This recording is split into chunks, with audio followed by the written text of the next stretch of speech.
Oui, merci. Alors, les commentaires que je vais faire ne remettent absolument pas en doute le sérieux, les qualités et le professionnalisme des membres de la CEPP, notamment de l'IGS, avec particulièrement Bénédicte, les membres de la CEPP, et en particulier, je dois le dire aussi, le Césaire, et surtout l'implication du président Thierry Perrault.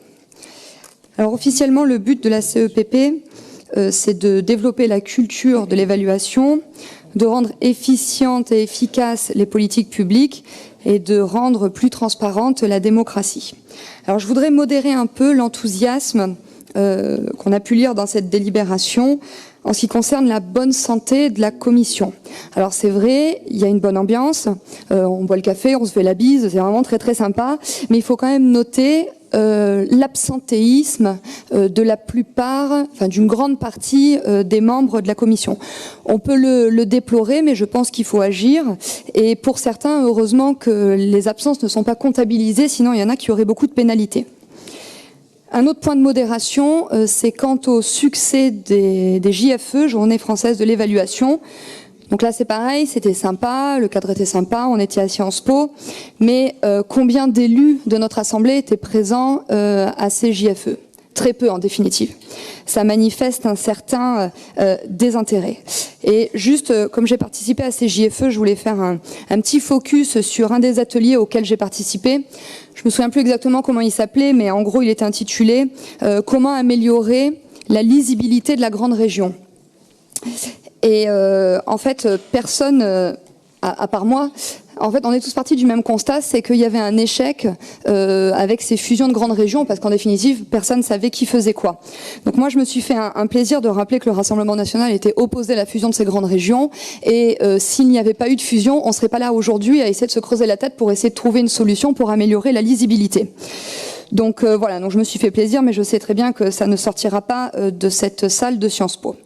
Donc sur le fond, si l'évaluation des politiques publiques doit tendre à l'objectivité, ces résultats ne sont jamais neutres. Pourquoi? Parce que chaque étape du processus implique des choix teintés de politique et oriente forcément le résultat. Je vais vous donner 3 exemples. Tout d'abord, c'est le choix des politiques à évaluer. Moi, j'aimerais bien qu'on évalue, par exemple, la pertinence des écoles de la deuxième chance. J'aimerais bien qu'on évalue aussi la politique de soutien aux éoliennes que vous avez votée via le Sradet. Ou j'aimerais bien encore qu'on évalue la pertinence de la réinsertion des FARC. Le deuxième point, c'est le choix des données qui sont utilisées. Je déplore, et ça a été relayé, la difficulté pour collecter les informations. Pourquoi il y a autant d'absence de données et est-ce que c'est un manque de persévérance dans la recherche? Et troisième point, c'est le choix des résultats que vous allez mettre en valeur. En fait, le risque, c'est que vous communiquiez uniquement sur ce qui vous arrange. Et alors que vous êtes, Monsieur le Président, candidat à votre propre succession, je vous imagine mal mettre en avant ce qui va vous désavantager et je vous imagine mal faire un mea culpa pour dire que vous vous êtes trompé. Donc en fait, ce que je voudrais dénoncer, c'est un peu la manœuvre politique, parce qu'avec cette commission, pour vous, c'est gagnant-gagnant à votre bénéfice exclusif. Pourquoi? Parce que vous avez fait de cette commission une commission transpartisane. Quelque part, c'est un peu pour piéger l'opposition, parce que si l'opposition est d'accord avec vous, vous la muselez, et si jamais l'opposition n'est pas d'accord avec vous, on va le dire, mais c'est pareil, qu'il saura personne.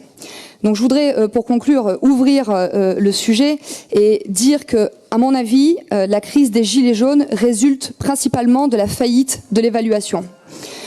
Et je pense que vous en êtes en partie responsable parce que demandaient les Gilets jaunes, c'était plus de démocratie.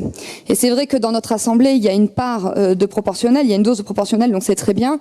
Néanmoins, les grandes régions ont éloigné le citoyen du centre de décision. Et d'ailleurs, il suffit de regarder les bancs, pourtant notre Assemblée est ouverte au public, il y a très très peu de public.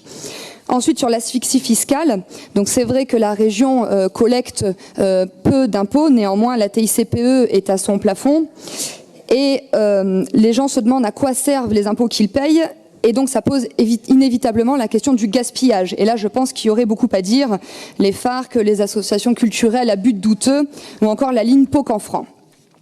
Donc moi je pense qu'il faut rendre accessible l'information, et c'est vrai que dans cette assemblée c'est pas vraiment ce qui règne.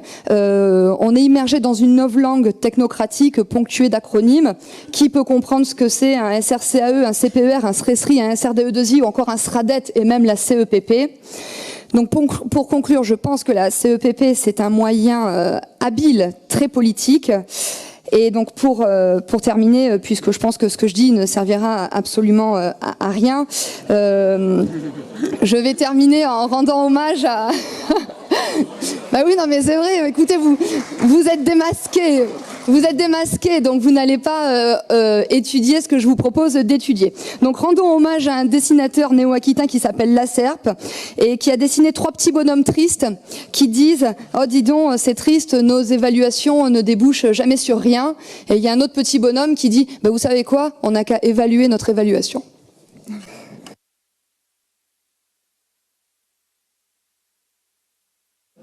Je suis, pour ma part, et je pense que Thierry est dans le même cas que moi, je serais incapable de faire une telle intervention.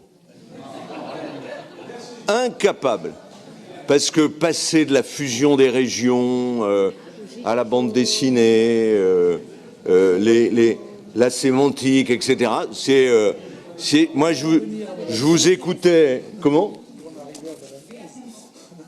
Voilà. Enfin, moi, je vous écoutais avec attention parce que je ne sais pas comment on peut être capable, en siégeant dans une commission, en y étant assidu,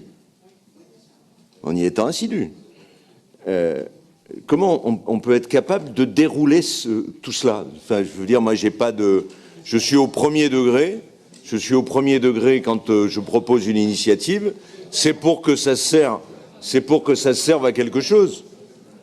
À partir du moment où c'est de la transparence qui n'est pas occultée, vous vous doutez bien que et les services et l'exécutif sont attentifs à ces évaluations. Sinon, pourquoi créer une équipe? Pourquoi créer des commissions? Voilà. Mais chapeau pour votre intervention.